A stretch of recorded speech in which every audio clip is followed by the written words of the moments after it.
Cześć, cześć, witam Was serdecznie wszystkich. Bohaterem dzisiejszego odcinka jest nasza nowa koleżanka.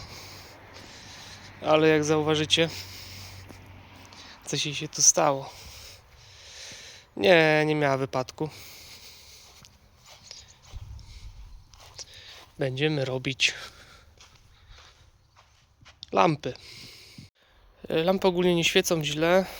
Nie są w jakimś tam tragicznym stanie, ale widać, że już tam zmatowienie wchodzi powoli, rysy. No, auto ma 14 lat, nie?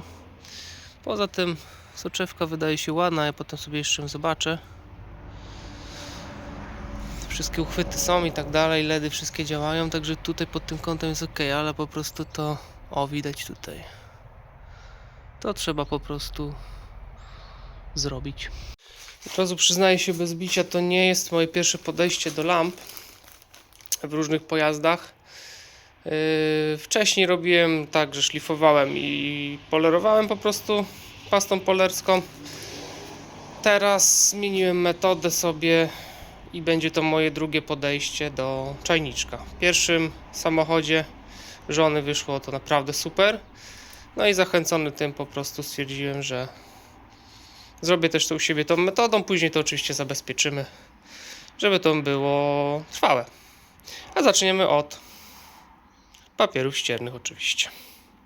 800, 1000, 1200, 1500, 2000. Do czajniczka dalej lepiej nie robić. Tak nawet producent zaleca. Bo jak zrobicie za drobnym, to potem to się nie będzie chciało, jak to nazwać, przyklejać. No nie będzie po prostu łapało tego czajniczka. No dobra, bierzemy się. No i dobra, pierwsza lampa zrobiona. I teraz zobaczcie, ta lampa wcale nie wyglądała tak tragicznie. Nam większość aut ma takie już bardzo żółte. Jeśli chodzi o takie auta, które się nadają już do regeneracji takich lamp. Tutaj jeszcze było tak znośnie. Ale zobaczcie, jak się jedna koło drugiej. No, widać? Jaka to jest różnica. Duża różnica.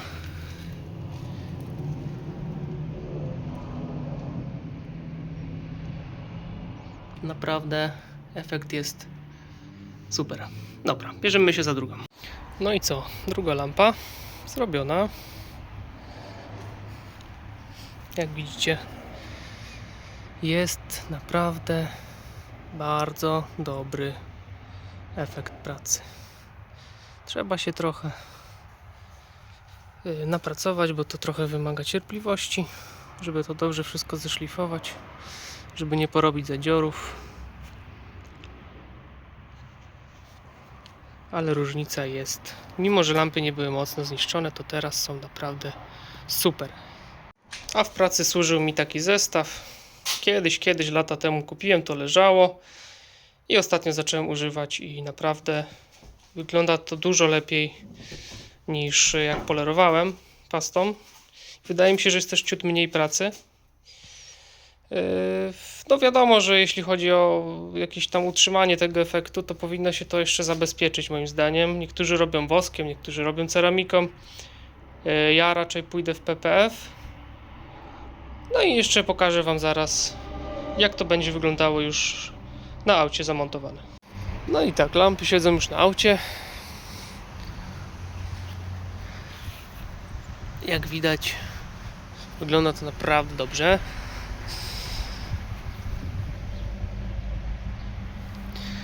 Pozwoliłem sobie, żeby poleżały przez noc, żeby to się wszystko ładnie utwardziło.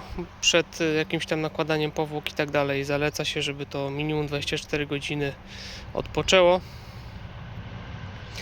No i jak widać, da się te lampy wymienić bez zdejmowania całkowicie zderzaka. Trzeba go tylko od boków i u góry poluzować.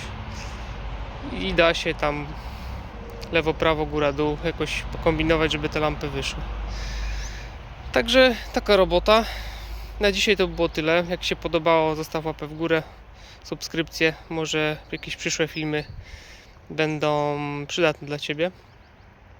No i na razie, do następnego, cześć.